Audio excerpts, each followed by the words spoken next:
I was born 1976, 11/16, to a queen named Venus Renee Washington. When I sit back and think about music, my first thing that made me want to strike fire with this music was Too Short.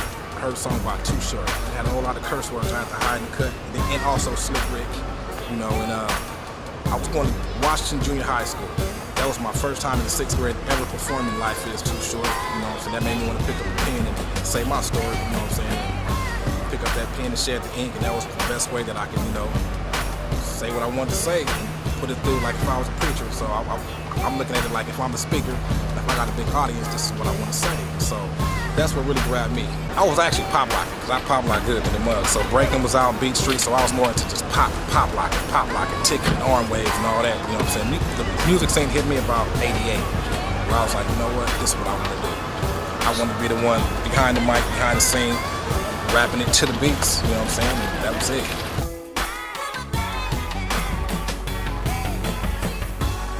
Actually, I had moved out here from Carson, touchdown out here. I was going to Washington, and I already had it in me as far as the pop locking and all that, etc. And once again, we found an old school Snoop CD, and my partner was spitting that, and I always had my little CDs and my Too Short CDs, so I was like, you know what, let me try to put this to work. You know what I'm talking about? So from that point on, I entered a talent show in the 6th grade, and once I seen how the crowd grabs me and was like, man, you got it. It was no looking back. And also DJ Quick mixtape. I had found one of those. So, you know, he inspired me also. And that's really what I remember.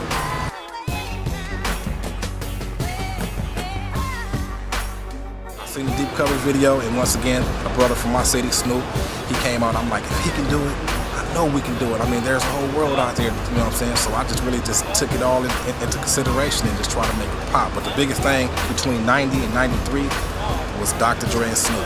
To me, as far as like, I want to get it, I want to be like this, I want to really get up in there and just grasp the world with my words.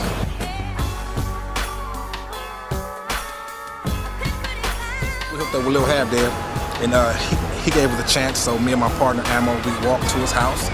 He was at his last 2 songs. He was like, man, I can give y'all a chance, y'all want to hop on my project. So we did a song called 12 Pack of Doja. That grabs a big audience. And from there, we signed with Def Jam, and once again, it was no looking back. So I can say, it was January like 13th of 95 was when we signed and inked with Def Jam. And we was part of that first branch, such as the G-Funk, the Twins, Warren G. We had Hostile, you know, coming up from the West Coast, from Long Beach. Long Beach was actually like the hood of the year, and we just stood out. It was 2 youngsters who was a group, and we just, and also the Dove Shack. So we was part of that whole Long Beach cart getting into the industry at the time.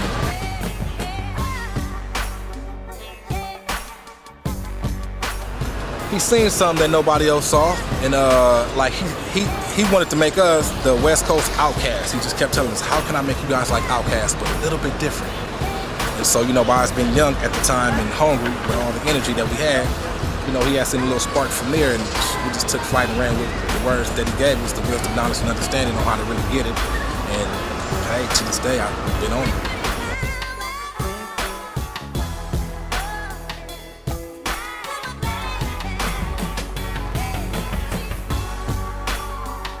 Going on tour with Lil Hab did for about 6 months, and just going to different states and seeing how people really love you. There's something about when, I mean, you got your city behind you, no doubt, but when you step out the states, so many people look at you like you He-Man, like you Michael Jackson. They want to touch you, shake your hands, and I was like, wow, like this is it. We hit up all kind of East, and I keep in mind, I was always nervous, not scared, but nervous to hop on a plane.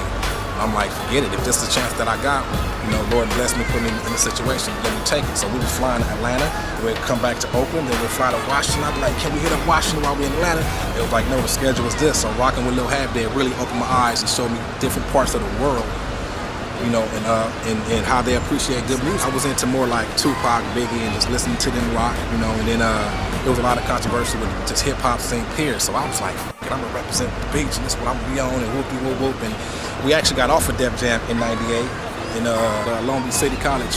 They really helped me really structure my, first of all, the patience, and then learning how to work all the buttons. And then I had more understanding with the producers, so I don't just be all up on them. I know that they had a job to do, so it just taught me how to just relax, chillax, play my role, put my seatbelt on, and just suck up all the knowledge that I can learn how to play the keyboard, learn how to play all kind of different instruments.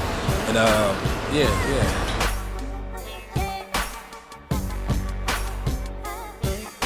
it was a lot of cats that came up out of Long Beach City who actually helped me, who had, like, for instance, my boy J Money Bucks, he had sold me my first keyboard and then my first beat machine. So I was like, okay, it was like the new, it was an epidemic. It just struck flames and everybody was making beats, everybody was swinging beats, whether you had the same beat somebody else gave you, you know, it was all about, let's see who got the tightest song, let's put it out, let's perform, let's stay relevant, and don't sleep. And by me being off of Def Jam, people used to look at me like, wow, this brother real humble. You know, I never played the bougie role and went Hollywood and was unfound. Like, you would always find me at the school. They actually told me that I had the most hours as someone who was coming in there weekly, every day.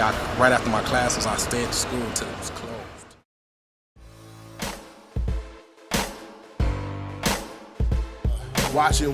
Watching how Suge was eating, let me tell you what really was running through their minds, even though I'm not a mind reader, what in their head, you know, from being in that era, being around that time, you know, everybody, not just Russell Simmons, you know, everybody in the industry seeing what Suge did and wanted to have a piece of that.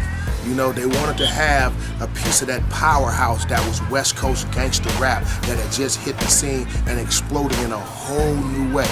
You know, NWA came first. They tried to squash the sound. Ice-T, they tried to squash the sound and whatnot. So when it came back full circle and Long Beach got a chance to show you what to do with this West Coast gangster music, the impact was so powerful that Russell and them was like, okay, we have to grab something out of that city. You know what I'm saying? We can't get Snoop Dogg.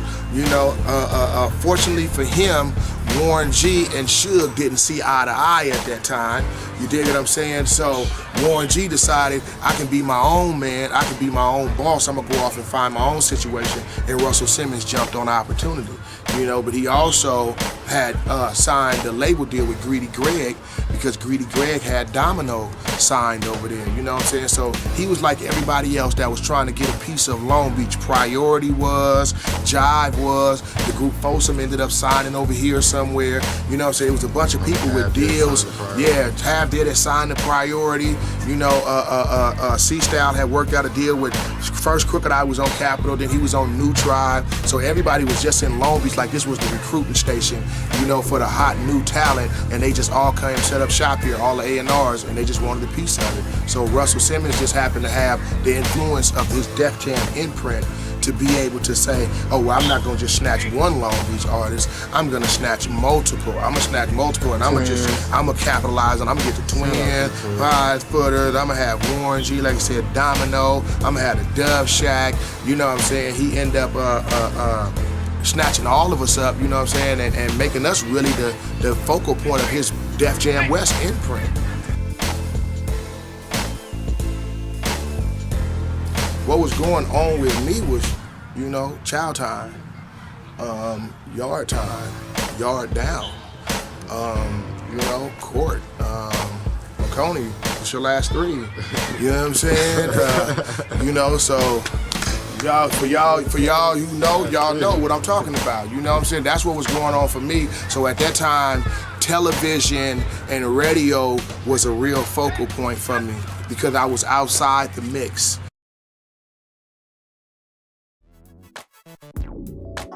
We did an Old English 800 malt liquor black college tour. We played Tuskegee, Southern, Florida A&M. We did all of those colleges through there. And it was us by ourselves with no opening act or anything. It was just kiddo tour. Old English 800 had an Old English 800 malt liquor truck following us on the entire tour, full of beer. So we had cases of Old English every night and Old English 800 coolers in our rooms. And it was good. It was really eventful because, well, I'll tell you about that when we how that tour ended.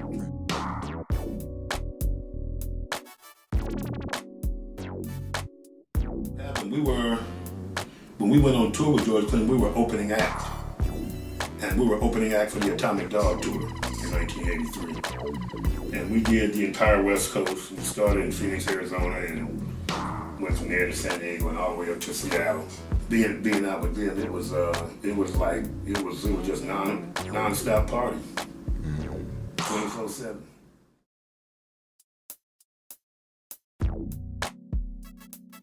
'84, we released the second album. And we had one single that was released off of it. It didn't really make a lot of noise. So after that album, the group disbanded. And everybody kind of went their separate ways for a year or so.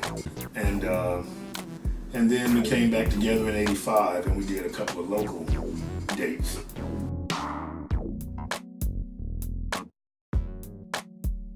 So the beginning of '85, the end of '84, I got a gig with Rolls Royce playing keyboard. So the guitar player that was originally playing in Above and Beyond, named Walter McKinney, he had, right after Donnie had left to join the Parliament, he left in '78 to join Rolls Royce. So when the Rolls Royce keyboard player had left for a while, they needed a keyboard player for a tour in Germany. Kiddo had just disbanded. So he asked me would I like to work with Rolls Royce, and I told him yes. So he set up an audition for me to audition, and I went out on tour with them.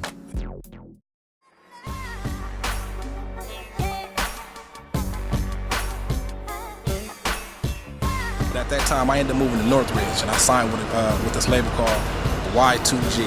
And my boy Stoney, my cousin Young Oz, Mike Reeves, they all had, welcomed me into their spot. We had got a house out there. All the artists had their own room. We had Big Bill and G Black. He's another dope-ass producer who was helping us do everything. So it was like we was waking up in the house and it was music constantly. I was out there for about 3 or 4 years because my son stayed in Hollywood. So, I became a parent too around that time. So it was kind of different trying to balance it all, but it was a blessing. It didn't slow me down at all. It actually fueled me to just really get it. And I had cats that believed in me. That was like, we got the veteran QuicTaMac out here. He used to be on Def Jam. People looked up to that. I didn't even understand how big people looked up to me until, I got to certain situations and certain groups. And from that point on, I just took flight. Get your moves up. That's the future of Long Beach. I'm the Prince. D through the Rockstar, you already know God's favorite NT. We run Long Beach. Did a G thing, baby. D3 got the game going crazy. And I'm looking for a record label to pay me.